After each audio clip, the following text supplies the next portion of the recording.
The Linguistic Miracle, episode 43. Surrender to Allah. Berserah diri kepada Allah. Agama yang dapat pengakuan di sisi Allah adalah Islam. Dalam makna bahasa Arab adalah orang yang berserah diri hanya kepada Allah. Semua nabi dan rasul berserah diri kepada Allah yang Maha Esa. Berarti mereka semua adalah Islam. Agama yang dibawa oleh Nabi Muhammad SAW bernama Islam, diambil dari bahasa Arab. Inilah salah satu mukjizat Al-Quran dari segi bahasa.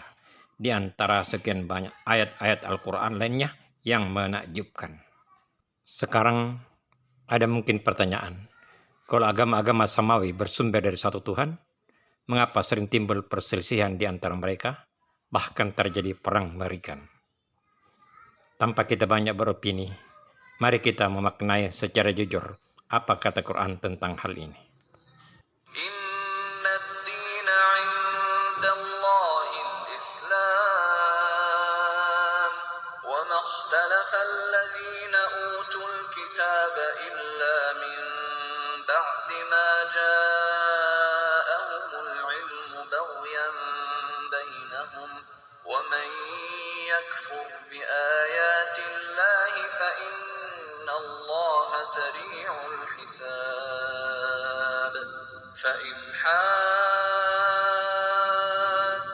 فقل أسلمت وجهي لله ومن اتبعن وقل للذين أوتوا الكتاب والأميين أأسلمتم فإن أسلموا فقد اهتدوا وإن تولوا فإنما عليك البلاغ والله بصير بالعباد.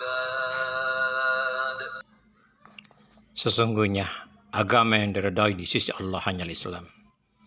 Tiada berselisih orang-orang yang telah diberi Alkitab kecuali sesudah datang pengetahuan kepada mereka, karena kedengkian yang ada di antara mereka. Barang siapa yang kafir terhadap ayat-ayat Allah, maka sesungguhnya Allah sangat cepat hisabnya. Kemudian jika mereka mendebat kamu tentang kebenaran Islam, maka katakanlah, aku menyerahkan diriku kepada Allah, dan demikian pula orang-orang yang mengikutiku. Dan katakanlah kepada orang-orang yang telah diberi Alkitab dan kepada orang-orang yang ummi, apakah kamu mau masuk Islam? Jika mereka masuk Islam, sesungguhnya mereka telah mendapat petunjuk. Dan jika mereka berpaling, maka kewajiban kamu hanyalah menyampaikan ayat-ayat Allah. Dan Allah Maha melihat akan hamba-hambanya. Jadi, persoalan pokoknya adalah rasa dengki di antara mereka. Sikap tidak jujur yang didasari kepentingan diri dan golongan. Inilah salah satu di antara dua golongan calon penghuni neraka. Golongan yang dimurkai, mengetahui, tetapi mereka membelot dan menentang. Golongan lainnya adalah golongan yang salah jalan, sesat, tidak terbuka pintu kebenaran bagi mereka. Namun, ada di antara yang tersesat mendapat petunjuk kebenaran sebelum akhir hayatnya, karena ada nilai kebaikan dalam dirinya yang dihargai oleh Allah Subhanahu wa Ta'ala.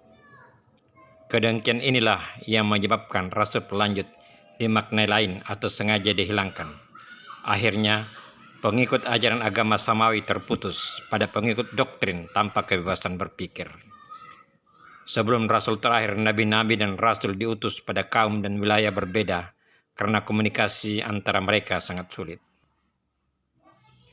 Namun Allah Maha Pengasih dan Maha Adil, sehingga setiap kaum dan negeri menerima utusan dengan inti ajaran yang sama, berserah diri kepada Allah dan berbuat baik, tidak membuat kerusakan. Bagi kaum atau negeri yang tidak menerima surat Nabi, mereka terbebas dari kewajiban mematuhi syariat. Utusan Allah yaitu Rasul terakhir atau Nabi penutup membawa ajaran Islam dan sebagai rahmat bagi seluruh dunia, alam semesta. Ajaran yang dipersiapkan untuk era komunikasi global, batas negara semakin semu. Ajaran yang dipersiapkan untuk era digital dan era perkembangan selanjutnya. Secara umum, Tidak ada lagi alasan bagi warga dunia untuk tidak menerima surat Nabi. Di zaman sebelumnya, banyak pihak, terutama di dunia barat, menerima ajaran Islam dari kaum orientalis yang sengaja menjelekkan Islam. Bersumber dari media yang hanya menyiarkan perilaku buruk dari mereka yang mengaku Islam, bukan pada ajaran Islam yang murni. Dengan perkembangan internet, terbuka mata bagi warga dunia untuk melihat dan mempelajari Islam dari sumber Quran dan hadits yang murni, bukan dari opini yang kadang-kadang menyesatkan. Diakui oleh media barat, Islam adalah agama yang paling cepat perkembangannya dalam sejarah, terutama akhir-akhir ini.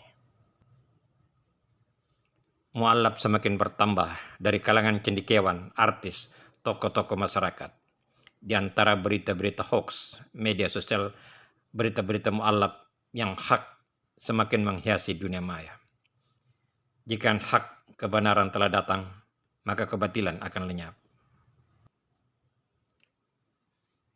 Pada lanjutan di ayat ke-20, Allah mengingatkan Nabi Muhammad SAW yang tentu saja termasuk para da'i, ulama, pelanjut Rasul, dan termasuk pengikut Muhammad, bahwa tugas kita hanya menyampaikan dan hanya kepada Allah kita berserah diri.